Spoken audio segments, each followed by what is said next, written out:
Oh yeah, fuck faces. We had a little technical problem. So, I was explaining while my cell phone camera gave off, I have no fucking idea how. What are the most important things about the pizza? It's the dough. I didn't make the dough, it's already ready. If you say that I'm not cooking, you put the deep frozen pizza into the oven and call it cooking yourself. You fucking bastard. Okay, so it's the dough, it's the marinara, the cheese, and the toppings. Okay, this is the normal marinara that I make. It's tomato paste with 6 garlic cloves, salt, colored peppers, not black ones. Black ones don't work. The peppers, I like the colored ones. I'm racist. And aceto balsamico. This is enough for 2 pizza, I think. And of course, oh yes, the tomato sauce came originally with chili. If you're in such a poor country that you do not have these kind of things, you have chili that you can add any given time. Okay? You just mix it up like this and just put it on the dough later. You'll see. Thank you very much. Okie dokie. Now we have everything together. Adding the marinara to the pizza. Needs to be done carefully.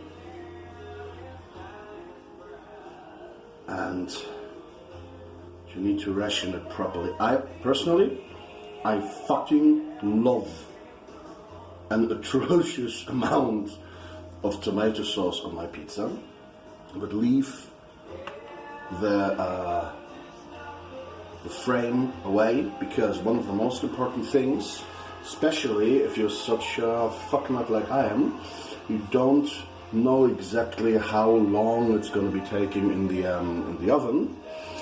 You know, oven and juice, they have never been good friends. So once the crust is turning brown and the cheese is melting, then you have a goddamn good point to take it out. Again, this is on the spicy side, and then now I promise you fuck nuggets, a salad will be coming to that while the pizza is doing its time in the oven. Cheeses, I use Gouda and mozzarella.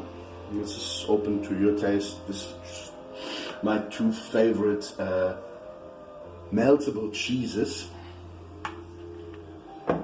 Everything that's in here is basically bacon, mushrooms, jalapenos, and red onion. I like the red onion more because it has more flavor. Just that's the fucking end of it. It has more flavor. Okay. So first of all, you put in the toppings, because if you're a sucker for cheese, you want it to be cheesy on top. I use as the base cheese, the Gouda. Okay. You can spread it to your gusto, however you like it. I like it very cheesy. It's healthy, and it's just, forget it, it's fucking tasty, isn't it? And the mozzarella. Here's a little gem. And then the mozzarella. It's a bit more difficult to grind mozzarella down, especially if it's the last lump that you have, because it's a very wet, kind of flexible cheese. But if you have the patience and you get used to it, it's one of the best cheeses to have it grated down for melting action. And this is the final fucking thing. Now, everything we need is the oven. Okay, fuckfaces. Now it's for the salads. And I know probably your gay vegan friends have told you how good salads are and everything. It's green, it's all happy and shit. You can absolutely get them livid by putting the right things into it. There's a picture being uploaded as well. But this thing, this is Spanish ham. You can use prosciutto crudo as well, as long as you rip it to little pieces, all of it. And I know it's already very thin and all, but it's really worth it because it has some aroma that mixes very well with the base green that I have in the salad, which is rucola. It's actually one of the tastiest things you can have as green. Okay, let me tell you something about the normal salad, like a normal iceberg and lettuce kind of bullshit. Look into the biology of it. Okay, what is it really? If you're a nutritionist, you know that some things have more vitamins than others, some have other fibers and all of this. So what is actually lettuce? Okay, it's nothing else but pure fiber. You're eating C atoms, carbon atoms that are combined with each other. This is basically it. It has a nutritional worth of bagel. Write song in the background for it now. I call it my Monday morning song. It's a hailstorm. Fucked with an anchor. Beautiful. So if you ever go for lettuce, iceberg and that shit, there's actually nothing. It's something you're going to shit out next time you go to the toilet. If you have rucola, if you have, what else is good? Actual plants, maybe if you have plants that have some kind of flower, it's more active in protein biosynthesis because it needs to sustain more energy in order to build some kind of fruit or some kind of energetic upbuild that we don't have with lettuce. And also a very great argument for eating anything, the best argument ever. It tastes good. Why would you eat something that you don't like? It's ridiculous. Okay? So it's lettuce, fuck lettuce, onion, rucola, either prosciutto or jamon serrano. Both of them have the proper levels of salt, saltiness. I think this, if I'm not totally mistaken, they're both smoked. So the aroma is bloody fucking amazing. And it's more healthy than your everyday salads.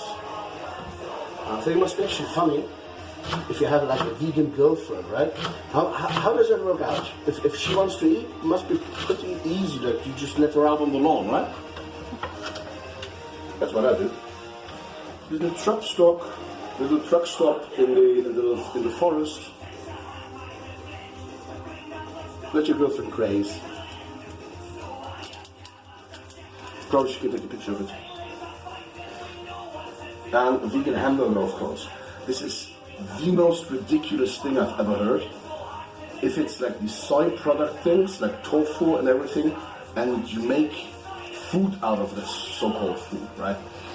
And you call it a hamburger or a tofu steak, I am sorry.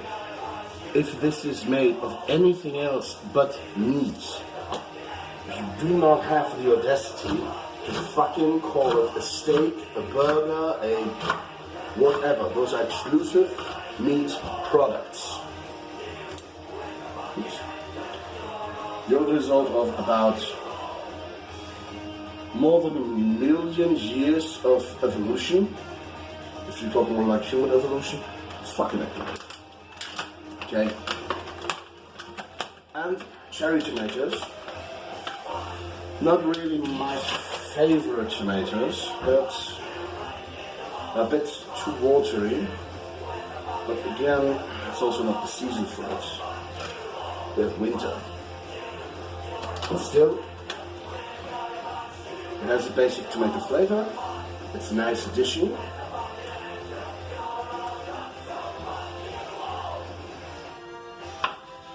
And supposedly you can cut it very easily. For me, these things always run away from me because I have paws like a motherfucker. So, like, this is Andrew. Was it? Oh no, it was Andre. Andre the Giant cutting normal tomatoes. This is probably a portion of it. You should Google a picture Andre the Giant holding a normal beer can. It's ridiculous. I don't know that for a fact. Did you know that when you say bacon with a Jamaican accent, that's like you say beer can. with a British accent. Fucks me. Really weird. And of course, one more thing to disturb your grass-eating vegan friends that always suggest you should eat a salad and not an animal. There is a second thing that will be against their policy / religion / ideology, whatever you want to call it. Of course, there is no good salad that you can make without a proper amount of cheese in it. First, I'll add some radish. Whoops.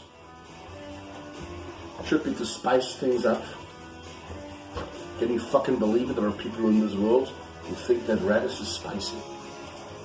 If you ever see one, run. They cannot be reasoned with. I saw it once on a TV show. God damn it. How can this be spicy?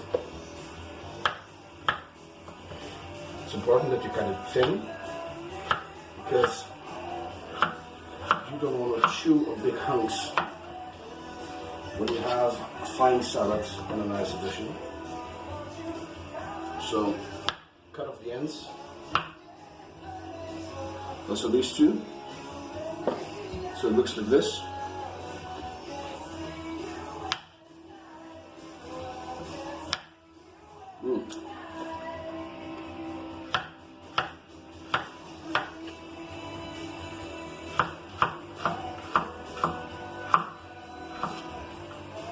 That's what I mean by thin. Really, really thin. It adds flavor, but it's not something that you're going to end up chewing on. You cannot get it thin, get a bit of knife.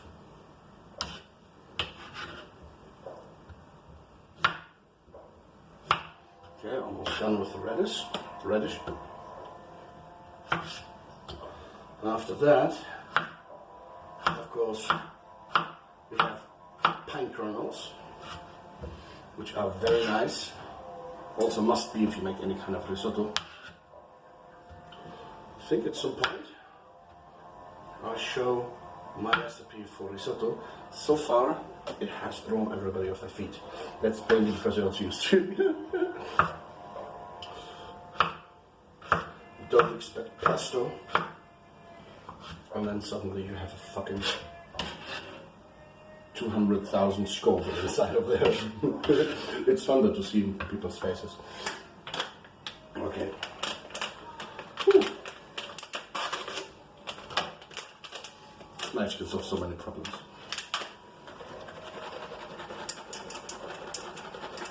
Not too much, just to keep it nicely and crunchy.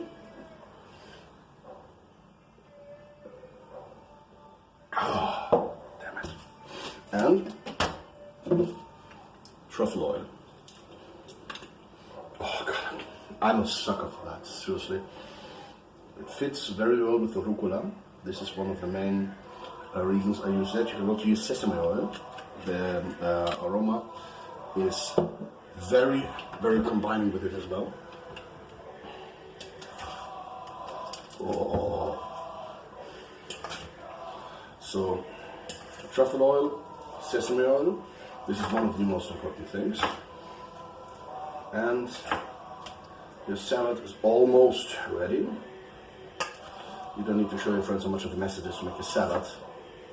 Most people think it's easy, well fuck those people. You cut a couple of tomatoes and lettuce, everybody can do. That is true. Then again, it's not a really good salad. Parmesan. Actually, I prefer to use, the truffles are, the smell is fucking amazing. That before these you wouldn't be listening to me, you'd be salivating. So I usually use pecorino for it. It's like Parmesan. The difference is that pecorino itself is more, how can I say that? It's more salty, a bit more piquant. It's like more or less the same cheese. of the same family of cheese than Parmesan. So if you like Parmesan, good chance you will find Pecorino is even better. And I think I said that already in one of my videos. But well, fuck you. This is my opinion. You don't like it, go away. If you like it, you're probably gonna hear it more than just once. If you like a really nicely cheesy salad, oh yeah, also the Parmesan and the Pecorino itself build a very nice aromatic alliance with the truffle. This is what you can find in some of the gourmet restaurants where you usually have more plated food. Fuck. They use either combination of truffle oil or aceto balsamico with very refined ham and Parmesan. Why you use Parmesan when you have Pecorino is still beyond me, but well, we also don't know how to fill a plate, so right? I once went to a restaurant that got 1 or 2 Michelin stars. The food for 4 people were close to 700 euros, right? We had 5-6 courses there of food. When we were back like in the car driving home, I was the first one who was like, I want to go to McDonald's because I'm still fucking hungry. Always keep that in mind, right? Okay, salad is done. I think it looks pretty. I think it will taste even better. And that was pizza with a nice salad. Go fuck yourselves. Oh, I think I cut that. Oops.